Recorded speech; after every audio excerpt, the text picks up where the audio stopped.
बिस्मिल्लाहिर्रहमानिर्रहीम। अस्सलाम वालेकुम नाज़रीन, प्रोग्राम लास्ट आवर में मैं हूं महरीन सब्तैन।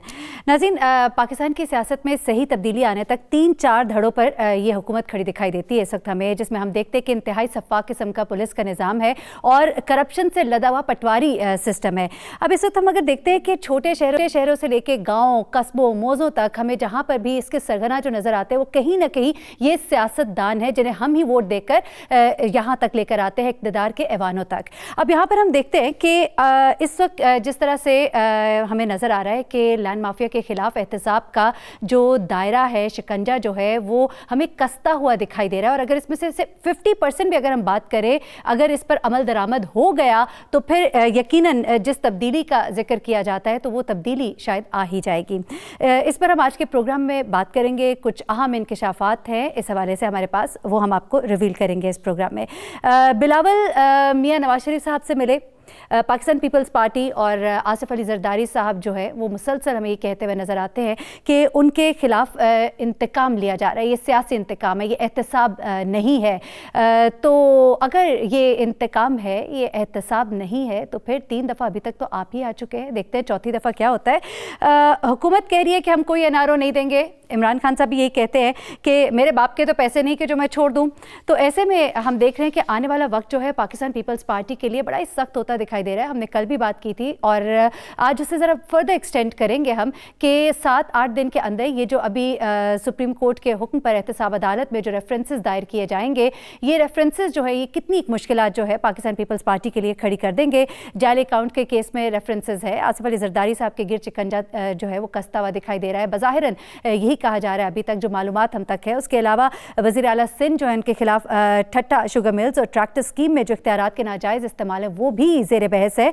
और पाकिस्तान पीपल्स पार्टी बिलावल भुट्टो और आसिफ अली जरदारी के लिए आने वाला वक्त कितनी मुश्किलात लिए हुए, इस पर हम आज गुफ्तगू करेंगे। सबसे आखिर में बात करेंगे ये जो सहाफ़त में गुजरे मेरे गुज़िश्ता जो 14 साल अगर मैं कह लूँ, तो इसमें अगर मैंने कोई चीज़ बहुत तेज़ी से या कोई बिल बहुत तेज़ी से अगर पास होते असम्बलियों से देखा है तो वो बिल होता है जिसमें हमारे मेंबरान असम्बली जो है उनकी तनख्वाहें होती हैं, उनके पर्क्स होते हैं। अगर इससे मुतल्लिक कोई बिल होता है तो बहुत ही तेज़ी से ये बिल पास होता है। अभी भी कुछ ऐसा ही हुआ है, वो क्या हुआ है ये हम आपको आज के प्रोग्राम में बताएंगे।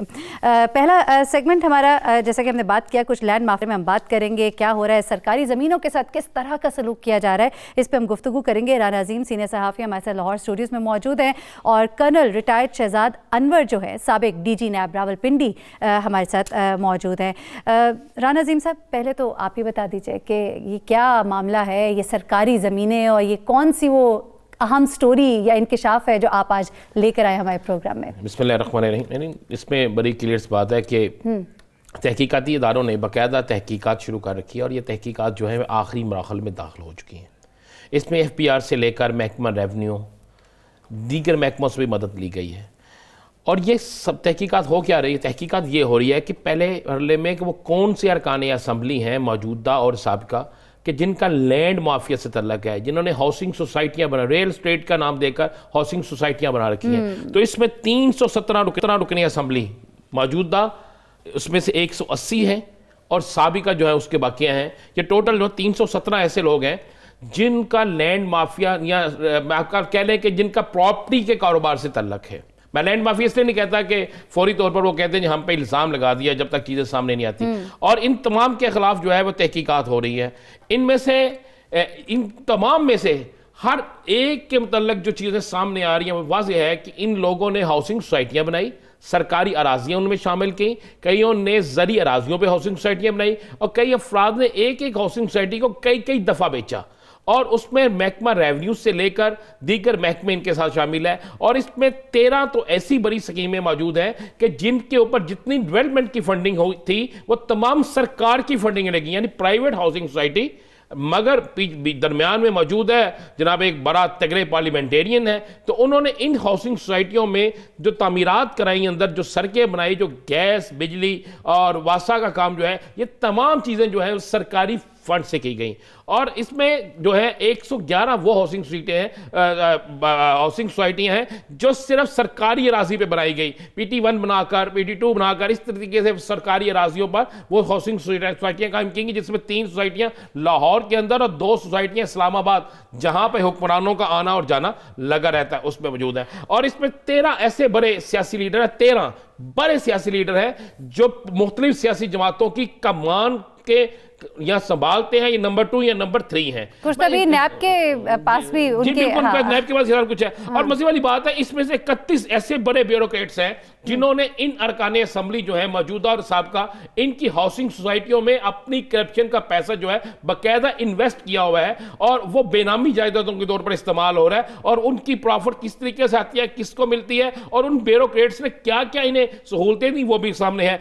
45 पुलिस अफसरान हैं, 45 पुलिस अफसरान, जिनमें से 4 साबिक IG हैं, 4 साबिक IG हैं, और एक जो है इस वक्त भी मौजूद हैं फील्ड में, वो किसी सूबे के IG तो नहीं है, लेकिन पुलिस में एक तगड़ी पोस्ट पे मौजूद है। बल्कि यहाँ पर मैं, बल्कि आप इससे आगे जाए ना, या ये जो पुलिस इंस्पेक्टर्स वाली आप बात कर रहे हैं, ये बड़े बड़े प्रॉपर्टी डीलर्स हैं। और ये प्रॉपर्टी डीलर इसलिए कि ये उन मकानों, उन जायदादों, उन जमीनों को इन सोसाइटियों के अंदर मर्ज कराने में बड़ा अहम किरदार अदा करते हैं, अपना असर रसूख इस्तेमाल करते हैं। बिल्कुल करते हैं इसी तरह। और इसमें इसके अलावा जो है 52 अरकान असम्बली ऐसे हैं जिन्होंने तो बाकायदा ठेकेदारी भी शुरू कर रखी है, जो बाकायदा सरकारी जो ठेके मिलते हैं उनके भाई, उनके भतीजे, उनके को कज़न जो है वो करते हैं। और वो तमाम ठेकेदार जो है वो अरकान असम्बली जो है उनके सारे काम भी वही करते हैं। कुछ अभी ज़ेर-ए-ताब भी है, ज़ेर-ए-ताब भी है, कुछ अभी कुछ आने वाले दिनों में ज़ेर-ए-ताब भी होंगे। मैं आपको ये भी बताता चलूं कि कुछ लोग जो है आइंदा 2 हफ्तों के अंदर अंदर नैब की इंशाल्लाह गिरफ्त में भी होंगे। और अब इसके अलावा नेशनल असेंबली से, पंजाब असेंबली से, दोनों से है। अच्छा, क्योंकि सिंध असेंबली में भी एक है PTI के, ये मैं नाम नहीं लेती, लेकिन उनको भी अभी बुलाया गया है, तो वो गए नहीं। उन्होंने कहा इतने सारे और लोग हैं, पहले उनको बुलाइए, फिर मुझे बुलाइए। बिल्कुल इस तरह। और इसके अलावा एक बहुत बड़ी तहकीकात जो है वो FIA भी कर रहा है। और FIA जो तहकीकात कर रहा है वो कर रहा है जो पाकिस्तान से बाहर बैरून मुल्क में जो एक बहुत बड़ी इन बेनामी जायदादें अकाउंट्स बना रखे हैं। और उसमें भी मजे वाली बात है कि जहां पे पार्लियामेंटेरियन के नाम आते हैं वहां पर हमारे तकरीबन 300 के करीब ऐसे ब्यूरोक्रेट्स के नाम है, 300 के करीब, कि जिनमें से 4 जो है साबिक चीफ सेक्रेटरी पंजाब के रह चुके हैं, 6 जो हैं वो अहम तरीन ओहदों पर सिंध में रह चुके हैं। इस तरह KP के दूसरे में, और उन लोगों ने बाकायदा कनाडा के अंदर अपनी नेशनैलिटी ले रखी है।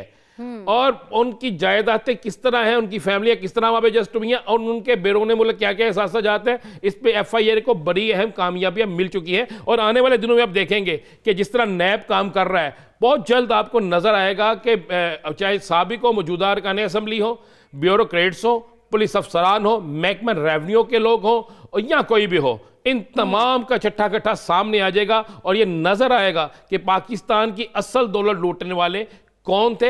और पाकिस्तान में सबसे ज्यादा असम्बलियों के अंदर जो अरकान असम्बली है, उनका सबसे पसंदीदा जो काम है वो सिर्फ लैंड माफिया है। यानी वो अपने आप को रियल प्रॉपर्टी का कारोबार समझ के करते हैं, जिसमें एक सदर से, साबिक सदर से लेकर नीचे एक रुकने असम्बली तक शामिल है। ठीक है कर्नल साहब, आप भी सारी गुफ्तगू सुन रहे हैं राना अजीम साहब की। बहुत ही बड़ा ये मामला दिखाई दे रहा है, और जाहिर सी बात है एक जगह तक महदूद नहीं है, पूरे पाकिस्तान की अगर हम बात करें, बड़ी अजीब सी बात है कि 99 साल के लिए लीज पर दे दी जाती है जमीन, और इस कदर कम पैसों के ऊपर। और जो हमारी सरकारी इदारे हैं उन्हें हमें सरकारी इमारतों में शिफ्ट करने की तौफीक इसीलिए नसीब नहीं होती, हमें जाके प्राइवेटली हमें किराया देना पड़ता है। कितना पैसा जाता है मुल्क का, कौम का, इतनी जमीन है इस मुल्क के पास, लेकिन इन इदारों के लिए नहीं है, और लीज पर दे दी गई है। जहां जहां जो अच्छी प्रॉपर्टी वो लीज पर दे दी गई है।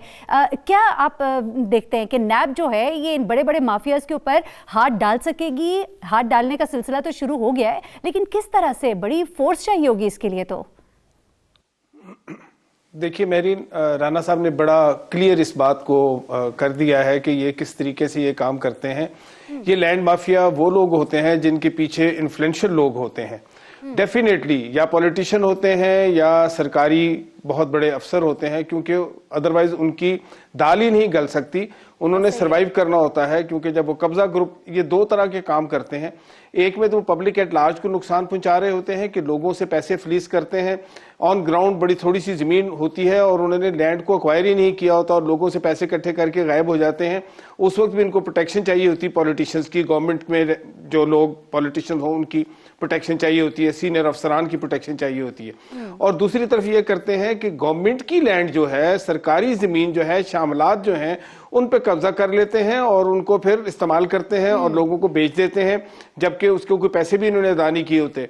एक कनाल लेते हैं, 7-10 कनाल जो है वो शामलात के शामिल करके तो लोगों को इस तरह धोखा देते हैं और गवर्नमेंट को नुकसान पहुंचाते हैं। लेकिन मैं यहां एक बात अर्ज करता चलूं कि नैब ने, आज तो नैब को 19 साल हो गए बने हुए, लेकिन नैब पहले दिन से इस काम में फंसी हुई है कि लोगों को धोखा दिए चला जा रहा है। और हमारे जो रेगुलेटर हैं, चाहे आरडीए है, चाहे एलडीए है, सीडीए है, जिनकी जिम्मेदारी है, चाहे एमडीए है, केडीए है, इनकी जिम्मेदारी है कि ऐसे लोगों को ये एनओसी ना दें।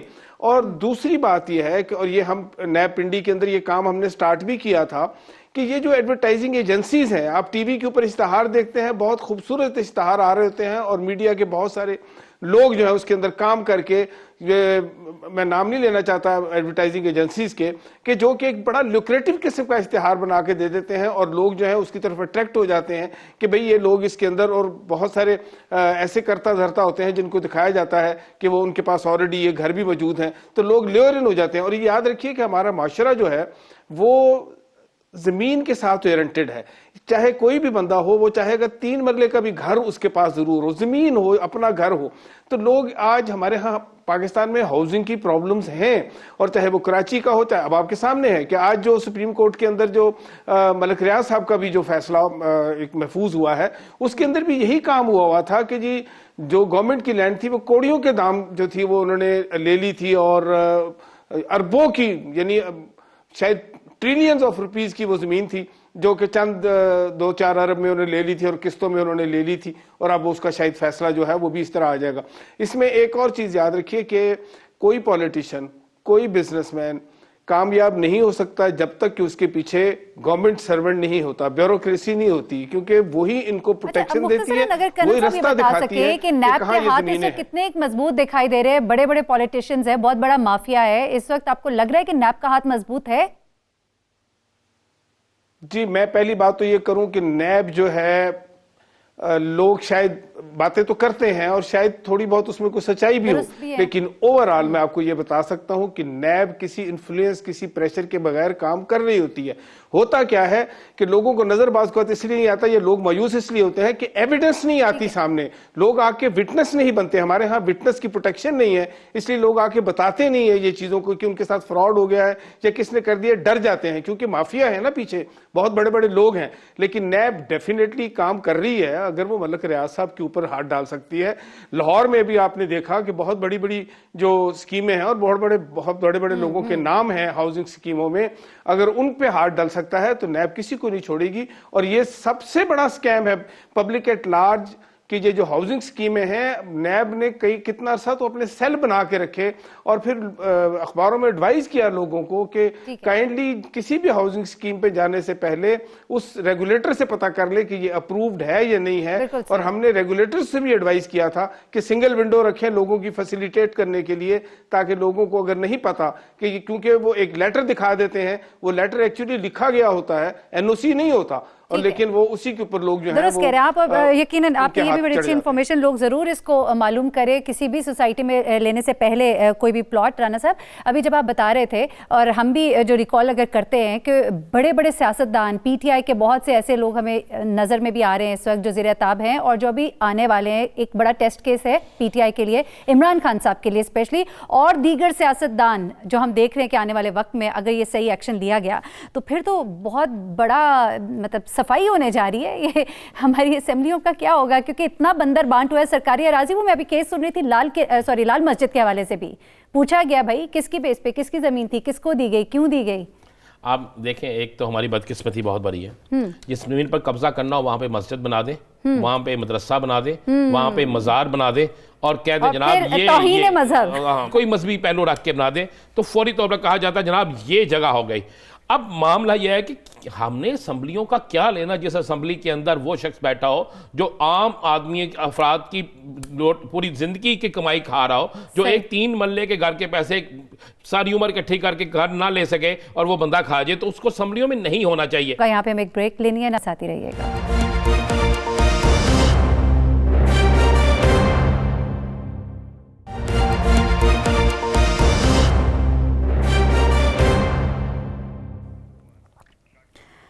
वेलकम बैक नाज़रीन। पाकिस्तान पीपल्स पार्टी की जो आला क़यादत है उसके लिए काउंटडाउन शुरू हो गया। 8 दिन जो है बाकी रह गए हैं। उसके बाद ये रेफरेंसेस जो है एहतसाब अदालत में जमा कराए जाएंगे।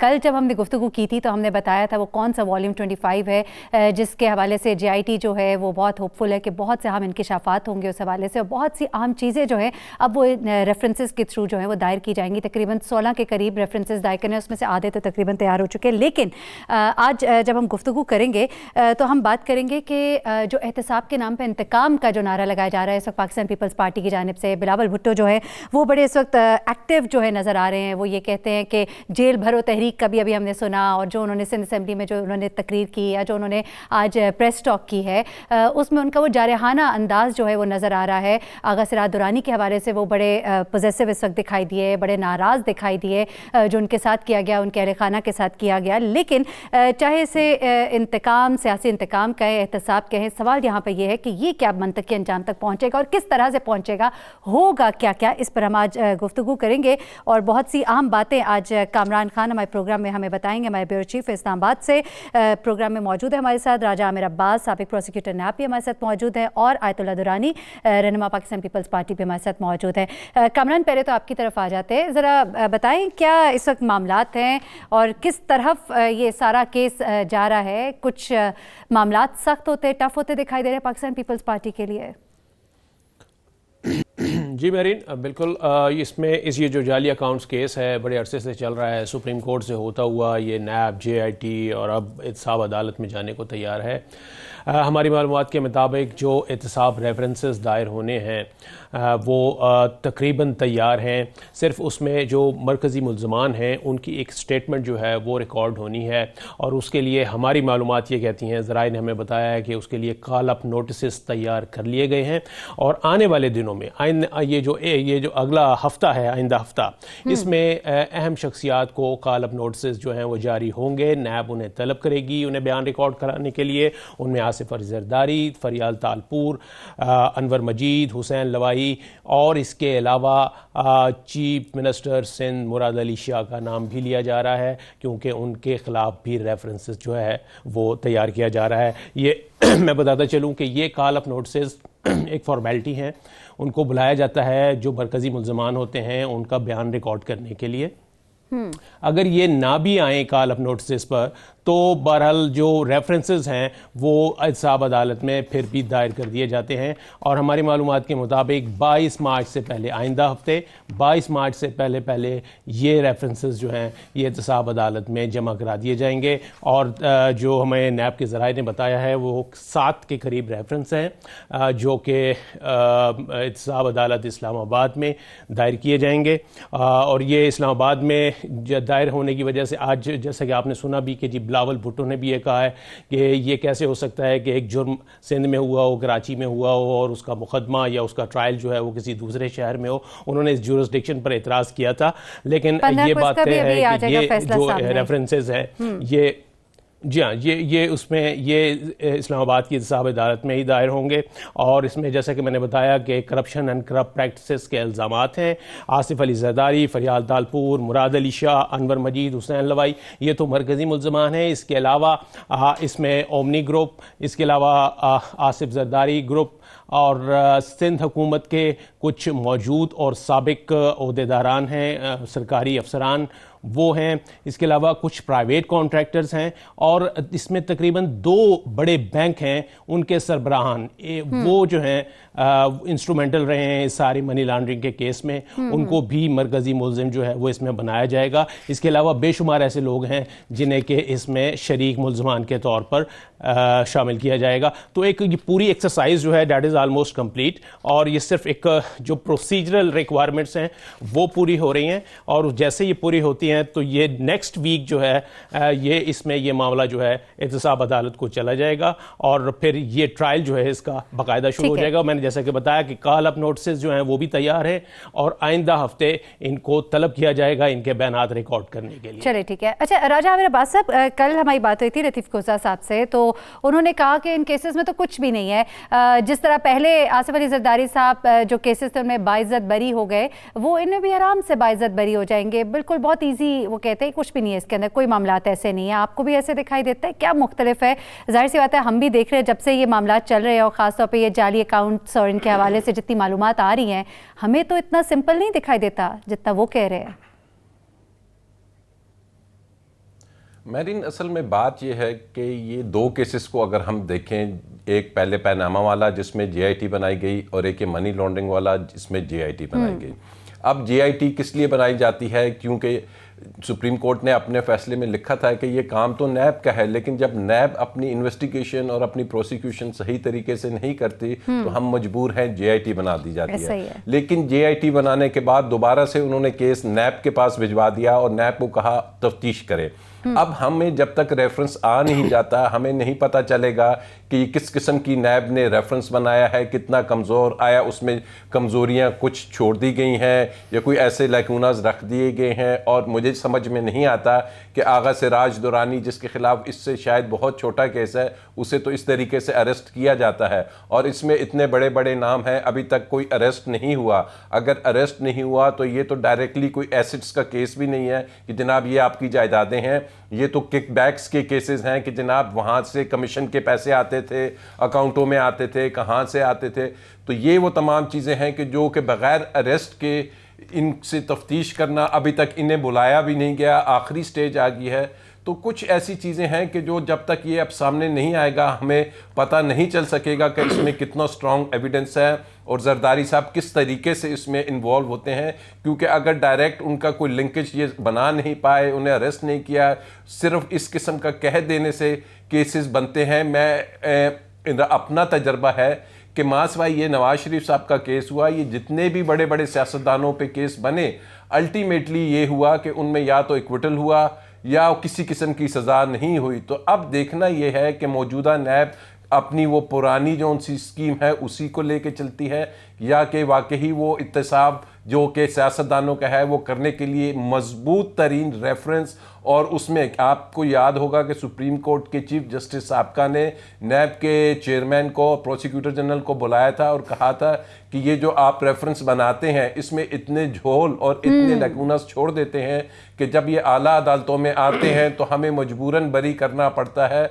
और कोई भी अपने मंतकी अंजाम तक नहीं पाता। शायद यही वो वजूहात है जिसको सामने रखते हुए लतीफ़ खोसा साहब ने ये कहा होगा कि इन केसेस से भी हम भुगत लेंगे, इनमें कुछ नहीं है। और ये तमाम चीज़ें तब ही सामने आएंगे। शहबाज शरीफ साहब की मिसाल आपके सामने है, इतना कहा गया था, लेकिन जब उनकी चीज़ें सामने आई तो अदालत ने नैब से पूछा बताइए वो कौन से ठोस शवाहिद हैं जहाँ पे नैब फिर भी खामोश थी। तो लेट्स वेट एंड सी कि किस किस्म की चीज़ें रेफरेंस की सूरत में सामने आती हैं। अच्छा, तो राजा आमिर साहब, आप जब बात कर रहे हैं, आप वो उस सारी कार्रवाई को जो पनामा के हवाले से हुई और आप इसको जो है वो कंपैरिजन वो कर रहे हैं कि कोई लूप होल्स ना छोड़ दिया जाए, शायद कि जिनका के ख्याल है लतीफ़ खोसा साहब को कि छोड़ दिए जाएंगे या मौजूद होंगे जिनको कि फिर वो अवेल कर सकेंगे। तो इसका मतलब क्या हुआ? अभी जेआईटी जो वॉल्यूम 25 के ऊपर गौर करने का भी सोचे, ये कहा जा रहा है कि उसके अंदर कोई बहुत अहम ऐसी चीज़ें हैं जिनकी वजह से ये केस और स्ट्रांग हो जाएगा, लेकिन फिर भी वो लूप होल्स रह जाने के इम्कानात अभी भी मौजूद हैं। जबकि हम तो देख रहे हैं बड़ा स्ट्रिक्टली फॉलो किया जा रहा है। चेयरमैन नैब जो है वो भी अभी कल कराची गए थे, तो लगता तो ऐसा था कि बड़े ठीक तरीके से हाथ डाला जा रहा है। देखिए, कराची में तो इसकी इन्वेस्टिगेशन ही नहीं हो रही, इसकी इन्वेस्टिगेशन हो रही है नैब रावलपिंडी में। ये केसेस रावलपिंडी ट्रांसफर कर दिए गए हैं और इसकी इन्वेस्टिगेशन अभी तो 15 तारीख को आएगा ना इसका फैसला, अभी तो फैसला नहीं आया ना, महफूज किया गया है। नहीं, वो और केस है, बैंकिंग कोर्ट कराची में चल रहा है। अच्छा, ये जो केसेस हैं, ये केसेस वो मनी लॉन्ड्रिंग के मेगा केसेस हैं जो कि इस्लामाबाद शिफ्ट कर दिए गए। आज बिलावल भुट्टो साहब ने जिसका जिक्र भी किया कि इन्हें क्यों रावलपिंडी शिफ्ट किया गया, हालांकि रावलपिंडी नहीं, ये इस्लामाबाद आए हैं। और वॉल्यूम 25 की जो आप बात कर रही हैं, इस जी वॉल्यूम 25 की जो आपने बात की, इससे पहले पिछले केस में हम एक वॉल्यूम 10 का जिक्र सुनते थे, लेकिन वो वॉल्यूम 10 में भी कुछ उभर के सामने नहीं आया। तो वही बात है कि इंतज़ार कीजिए, क्योंकि अगर इतने बड़े ये केसेस हैं तो इसमें हमें मां सिवाय अनवर मजीद के वो जो शुरू में अरेस्ट हुआ था और हुसैन लवाई के, अभी तक वो बड़े बड़े लोग अरेस्ट होते हुए नजर नहीं आ रहे।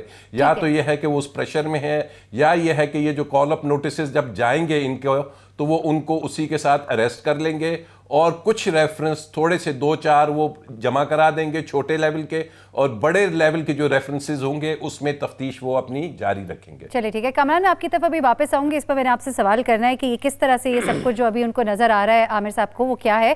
आयतुल्लाह दुरानी साहब, पाकिस्तान पीपल्स पार्टी जो बार बार ये कह रही है कि ये इंतकाम है, ये एहतसाब नहीं है, तो अगर तो ये इंतकाम है और ये इंतकाम तब से चला आ रहा है, तो 3 दफ़ा तो आप हुकूमत में आ चुके हैं, अब क्या होने जा रहा है? यानी कि अब ये जो पार्टी है जो एक बड़ी नेशनल पार्टी थी, उससे सूबाई पार्टी, अब सूबाई पार्टी से इलाकाई पार्टी बन जाएगी फिर? बिस्मिल्लाहिर्रहमानिर्रहीम।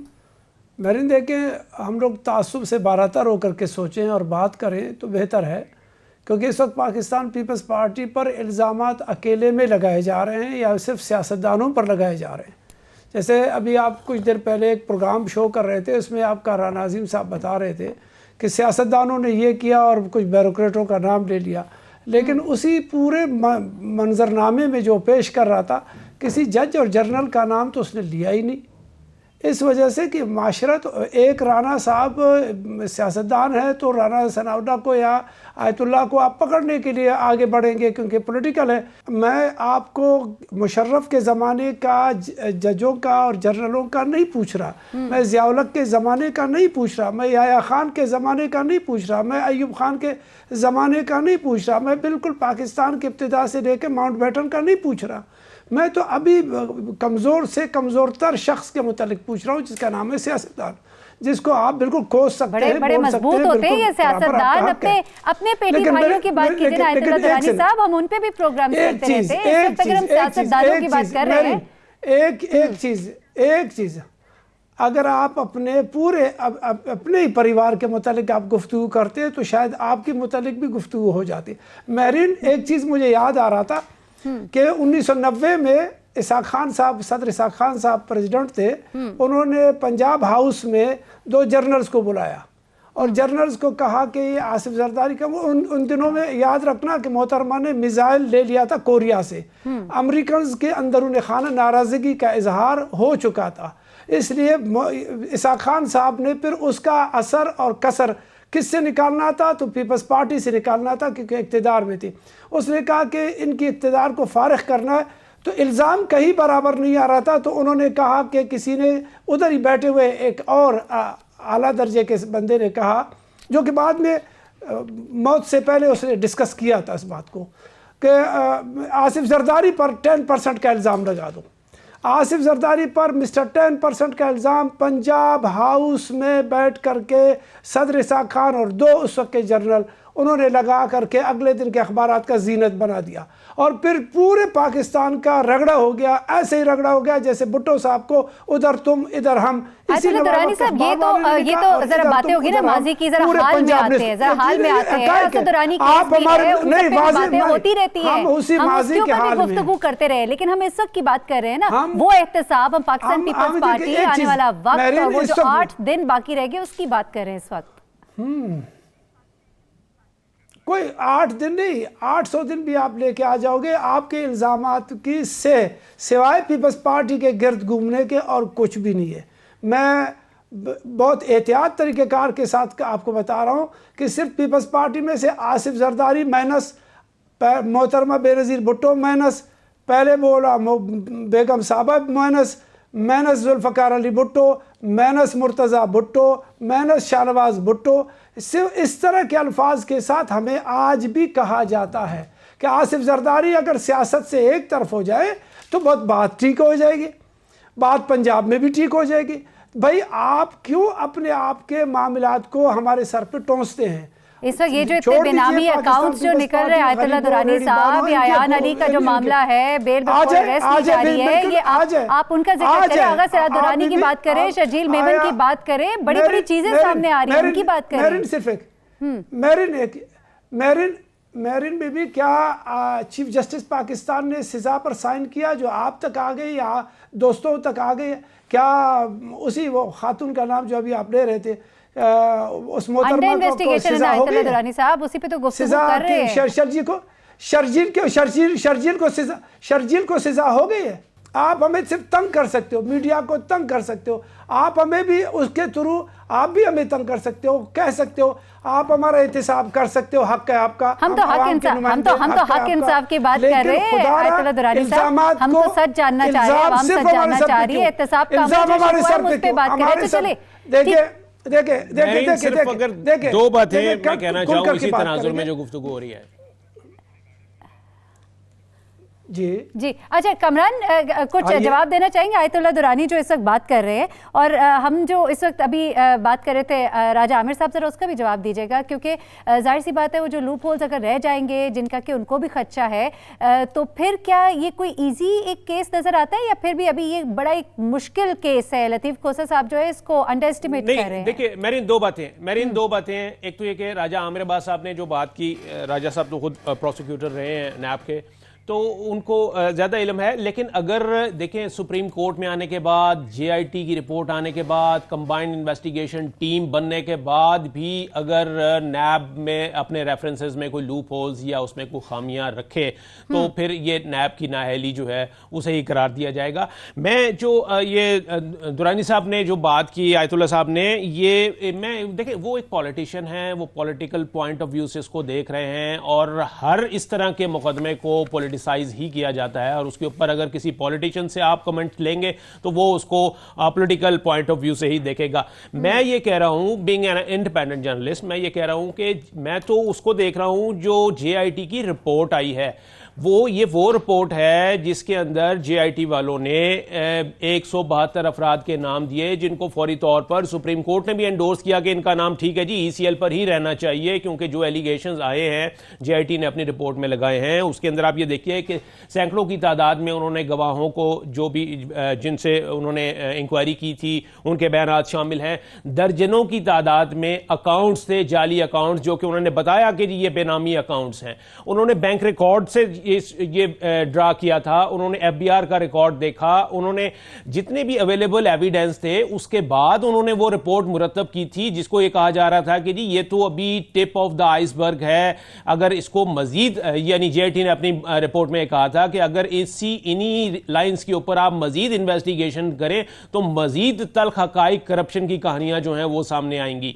तो एक मुफस्सल रिपोर्ट है उसके पास हमें सामने नजर आ रही है, जिसको सुप्रीम कोर्ट ने भी कहा कि हाँ ये रिपोर्ट ठीक है। उसी की बुनियाद पर नैब को फिर कहा गया कि आप रेफरेंसेस तैयार करें, और ये देखें अब ये इल्जामात गलत साबित हो या ना हो, ये अब ट्रायल की स्टेज पर है मामला। अब ये कोर्ट में जाके उन्हें बताना पड़ेगा कि ये इल्जामात गलत हैं, ये साबित करना पड़ेगा अपने दिफा में।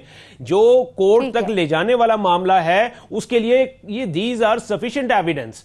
ये इतनी रिपोर्ट, जेआईटी की रिपोर्ट आना इतनी जकीम, और उसके अंदर आप देखें नेक्स्टर्स की तादाद अगर आप देखें तो वो भी उसमें कई सौ है, तो ये सारे एविडेंस हैं। आपके पास किसी को शक भी हो जाता है क्रिमिनल लॉ में, मैरीन, तो किसी के ऊपर शक भी हो जाए, उस शक के ऊपर भी प्रोसिक्यूशन हो जाती है शायद बचाने के लिए एक दूसरे के साथ में कुछ ऐसे हमदर्दाना जुमले तो अदा, लेकिन हमें भी पता है कि ये जो इतनी बड़ी बड़ी गाड़ियों में घूमते हैं, और ये जो हमारी आवाम है जो पिस रही है, और ये जो आवाम जिससे के वादे किए गए थे, हकीकी तब्दीली जो है वो कब और कैसे आएगी, ये जो है सवाल अपनी जगह मौजूद है। राजा आमिर अब्बास साहब आपका बहुत शुक्रिया, कामरान खान आपका, और आयतुल्लाह दुरानी साहब आप सबका बहुत शुक्रिया। ब्रेक से जब हम वापस आएंगे तो हमारे साथ बिलाल यासीन और राजा यासिर हमायूं साहब होंगे, और उनसे हम बात करेंगे ये जो अरकान असेंबली की तनख्वाहों में इजाफे का बिल पंजाब में और सिंध में मंजूर हो जाता है, और बगैर किसी शोर शराबे के ये कैसे हो जाता है, इस पर बात करते हैं एक ब्रेक के बाद।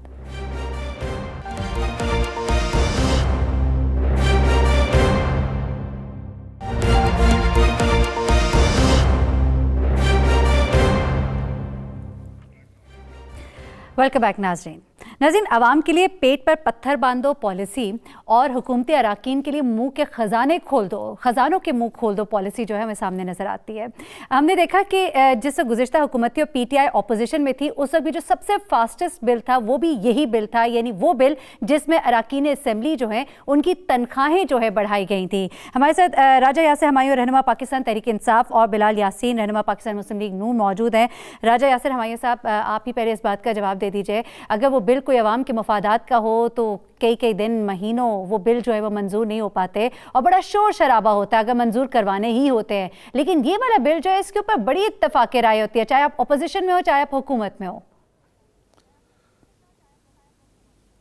पहली चीज़ तो जी ये है जी कि मैं डिसएग्री करता हूँ। ये बहुत सारे बिल जो अवाम के मफाद में होते हैं और उसमें एग्रीमेंट हो जाती है अपोजिशन की और गवर्नमेंट की, और वो भी बड़ी तेज़ी से पास होते हैं। तो ऐसी कोई बात नहीं है कि ये बिल कोई स्पेसिफिक था जो तेज़ी से पास हो गया।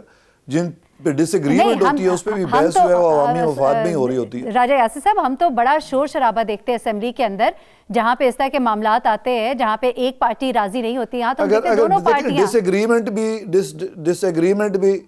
डिसएग्रीमेंट इस चीज़ पे नहीं होती कि अवाम के मफाद में काम ना किया जाए। इस चीज़ पे होती है कि अपोजिशन का ख्यालात डिफरेंट हो सकते हैं कि ये काम ऐसे करना चाहिए या किसी और तरीके से करना चाहिए। फॉर एग्जांपल आज 2 बिल पेश हुए और PKLI का बिल था, उस पर भी सिर्फ एक मोडालिटीज़ पे थोड़ी सी बहस हुई क्योंकि 2 पॉइंट्स थे जिस पे डिफरेंस ओपिनियन था।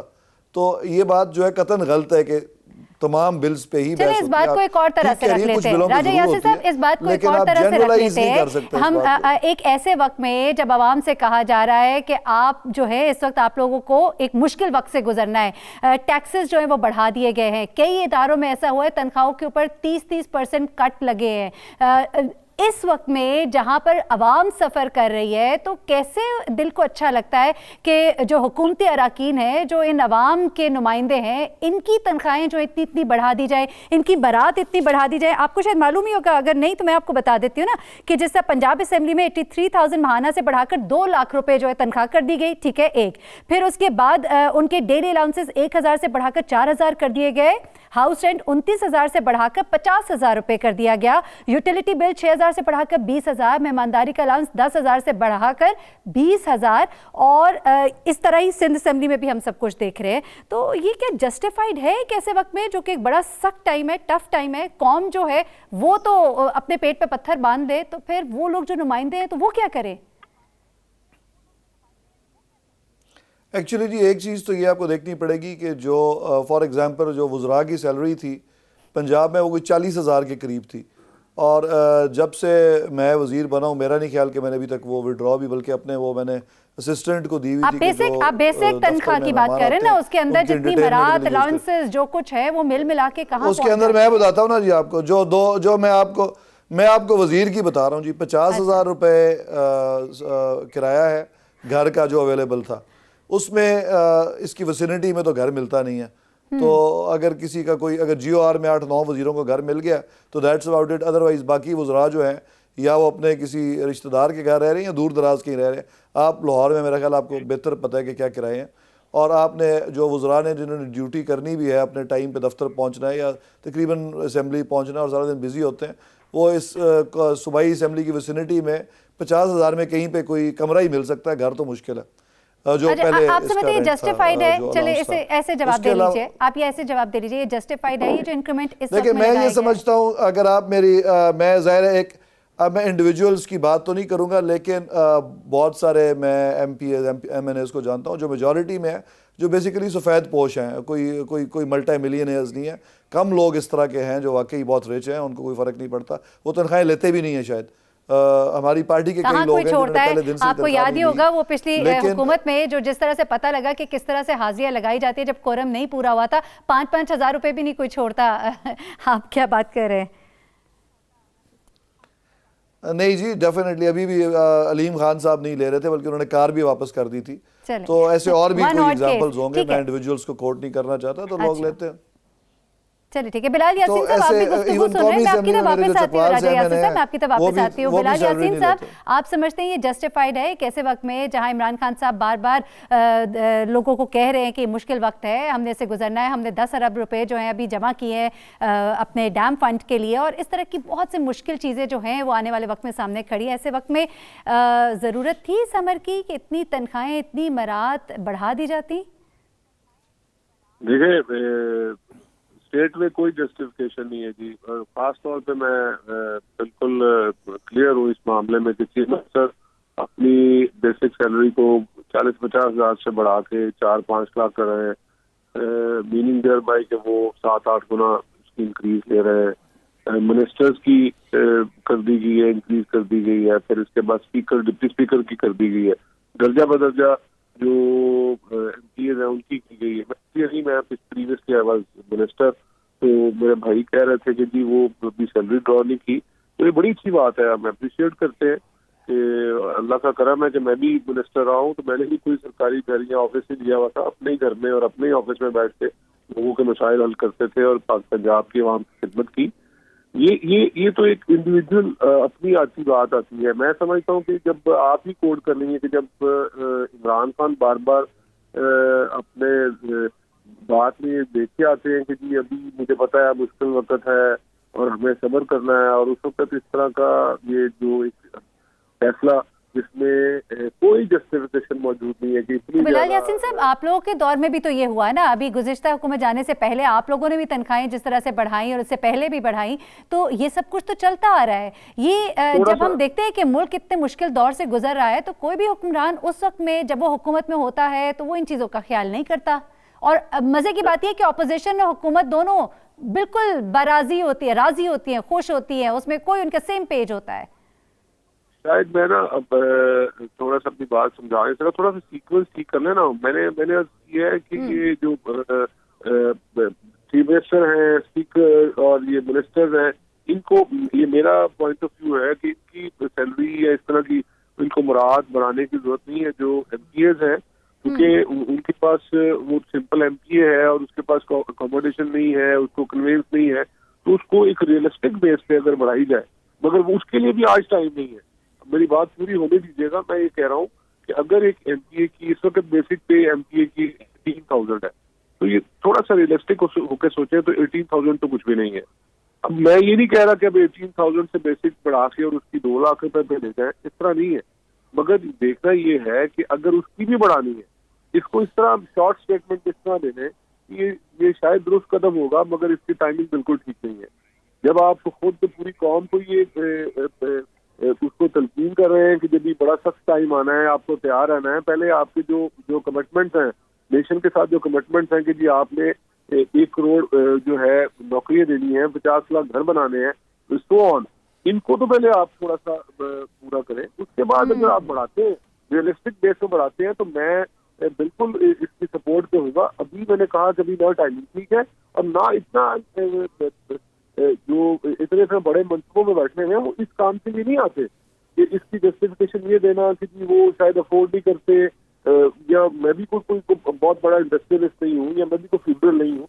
हम इस काम के लिए थोड़ी आते हैं कि जी हमने आके और अपनी मुराद लेनी है और अपने जो है बड़ी बड़ी सैलरीज लेनी है। बिल्कुल बनता है कि जी हमें हम भी ये फील करते हैं कि हमारी सैलरी बहुत कम है, मगर जब कभी हालात पाकिस्तान के इस तरह के होंगे, जब पाकिस्तान अफोर्ड करता होगा, जब आपकी इकोनॉमी इस तरह से ग्रो करेगी, उस वक्त शायद हम भी अपना क्लेम इनसे। ठीक है, सही वक्त आने पे जरा वक्त का इंतजार तो करें, ये आपका कहना है। चले ठीक है, ये बात तो समझ आती है। राजा यासिर साहब क्या कहेंगे आप? अभी तो ये वक्त ना था ये सब कुछ करने का। मजदूर की जो बेसिक पे है वो 18-1,000 रुपए कोई तकरीबन, और वो तो 2 साल में आप लोगों ने बढ़ाई नहीं। बिलाल यासीन साहब, आपसे भी मेरा यही सवाल है कि हमने वो बढ़ाई नहीं और इस वक्त हम सिर्फ अपनी जात का सोच रहे हैं। ये वक्त शायद नहीं था जिसका बिलाल साहब ने कहा। क्या कहेंगे राजा साहब? देखिए, एक चीज़ आप थोड़ी सी और क्लैरिफाई कर लें कि फेडरल गवर्नमेंट में और केपीके में और बलूचिस्तान में ऑलरेडी सैलरीज डिफरेंट थी। पंजाब की सिर्फ सैलरीज जो हैं वो बहुत ज़्यादा डिफरेंट था, उनका डिफरेंस था। और ज़ाहिर है मैं कोई इंडिविजुअल्स की बात नहीं कर रहा, शायद पर्सनली मुझे या बिलाल यासीन साहब को सैलरी की ज़रूरत ही ना हो, लेकिन मैं बहुत सारे लोगों को जानता हूँ जो बड़ी मुश्किल से आते हैं, अपनी इस फील्ड में भी आते हैं, और फिर जब वो फुल टाइम दे रहे होते हैं, they are doing a full time job, और उनका जो और ये कोई ऐसे कोई एक्स्ट्रा, इसका दूसरा ये देखना होता है कि आपका इम्पैक्ट क्या है बजट पे। मैं 370 टोटल आपके नुमाइंदे हैं, उनकी अगर सैलरी बढ़ भी जाएगी तो उसका इम्पैक्ट क्या होना है बजट पे? कोई ना होने के नेग्लिजिबल सा इम्पैक्ट होगा। हाँ, मैसेज तक आपकी बात ज़रूर दुरुस्त है कि may be it was not right time की इकॉनमी बड़ी तेजी से ग्रो नहीं कर रही, हालात अच्छे नहीं है। अच्छा, तो 2-4 बातें जिससे अगर हम क्लियर कर लेना राजा यासिर साहब। एक तो ये कि वो आप 40,000 जो वो एमपीए की तनख्वाह वगैरह बता रहे हैं, जो हमारे पास पंजाब असेंबली की अगर बात करें इट्स अराउंड 83,000। मैं मिनिस्टर की बता रहा हूं। अच्छा ठीक है, 83,000 एमपीएस की अगर हम बात करें ना, वहां से बढ़ा के 2 लाख रुपए की, चले पुटिंग इट असाइड, हम अगर बात करें कि ये जो आते हैं असेंबलियों तक पहुंचते हैं, जाहिर सी बात है कैंपेनिंग होती है जिसके थ्रू ये लोग पहुंचते हैं। कितना एक बजट होता है, कितने के अंदर ये लोग अपनी कैंपेनिंग सारी कर सकते हैं? इलेक्शन कमीशन के थ्रू कितने की इजाजत है? देखें जी, इलेक्शन कमीशन के जो एक्सपेंसेस हैं वो 25-30 लाख रुपए हैं मैक्सिमम। आप आज दफ़ा 30 लाख थे शायद।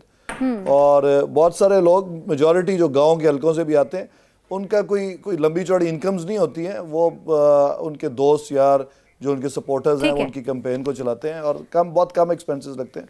चलो ठीक है, सही है। जो 20-30 लाख रुपए लगा के आते हैं, चले आप कहते हैं उसकी वर्किंग वुमेन थी और ठीक है राजा यासीन साहब, कलम का वक्त खत्म हो गया है। आपसे और बिलाल यासीन साहब, आप दोनों का शुक्रिया अदा करेंगे। इतने एक पैसे लगा के वाहनों में आकर पहुंचते हैं और उसके बाद उनके पास जो है पैसे नहीं होते खर्च करने के लिए, और जिसके लिए अब आवाम के जो ख़जाने का मुंह उनके लिए खोल दिया जाता है। क्या जस्टिफाइड है एक ऐसे वक्त में? ये हमारा सवाल था, हमारा सवाल है। मुझे महरीन सप्तैन को इजाज़त दीजिएगा। इंशाल्लाह आपसे कल फिर मुलाकात होगी। अपना बहुत ख्याल रखिएगा। अल्लाह हाफ़िज़।